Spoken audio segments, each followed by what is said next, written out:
Junior NTR నటించినటువంటి దేవత చిత్రం నుంచి అయితే ఆయుధపు పూజ సాంగ్ కోసం ఎంత ఆతృతంగా ఎదురు చూస్తున్నారో అందరికి తెలిసిందే. ఈ సాంగ్ ఎగ్జాక్టింగ్ గా ఎలా ఉంటుందో, ఏ విధంగా లొకేషన్లో తీశాడు అని ఆ నందమూరి అభిమానులతో పాటు చిన్ని ప్రముఖులు కూడా ఆలోచిస్తున్నారు. అంటే ఆ విధంగా ఏ విధంగా ఉంటుంది అయితే సాంగ్ అందరికీ ఆతృతంగా అయితే ఎదురు చూస్తున్న విధానం మనం గమనించాము.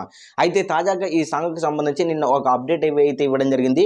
ఈరోజు సాంగ్ 11 గంటలకు రిలీజ్ చేస్తారు అనేది వాళ్ళు స్పష్టంగా తెలియజేయడం జరిగింది. అదేవిధంగా పోస్టర్ కూడా చెప్పడం జరిగింది.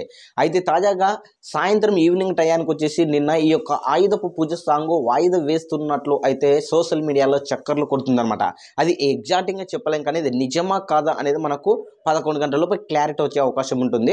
అయితే ఈ యొక్క సాంగ్ కంపల్సరీగా వాయిదా పడే అవకాశం ఉంది. ఇంకా కొంచెం టైం తీసుకొని, అంటే 22వ తారీఖు లేదా 23వ తారీఖు ఆ మధ్యలో ఈ యొక్క సాంగ్ రిలీజ్ చేసే అవకాశం ఉంది అనేది మనకు స్పష్టంగా తెలుస్తుంది. సో మొత్తానికైతే చూసుకుంటే ఇవన్నీ ఒడిదుడుకులు లేకుంటే మటుకు కంపల్సరీగా ఈ రోజు సాంగ్ 11 గంటలకు రిలీజ్ చేస్తారు అని మేకర్స్ ప్రకటించారు. కానీ నిన్న సాయంత్రం మళ్ళా టయానికి ఈ సాంగ్ వాయిదా పడుతుంది అని అయితే సోషల్ మీడియాలో వైరల్ అయింది. మరి కొన్ని గంటలలో ఈ యొక్క సాంగ్ పై మనకు క్లారిటీ వచ్చే అవకాశం ఉంది అనేది మనకు స్పష్టంగా తెలుస్తుంది. ఈ యొక్క సాంగ్ కోసం ఎగ్జాక్ట్గా ఏ లొకేషన్లో తీశాడు అని అయితే అందరూ ఆతృతంగా అయితే ఎదురు చూస్తున్నారు. మరి ఆయుధ పూజ సాంగ్ కోసం మీ యొక్క అప్డేట్ కూడా, మీ యొక్క కామెంట్ కూడా తెలియజేయండి. Thank you.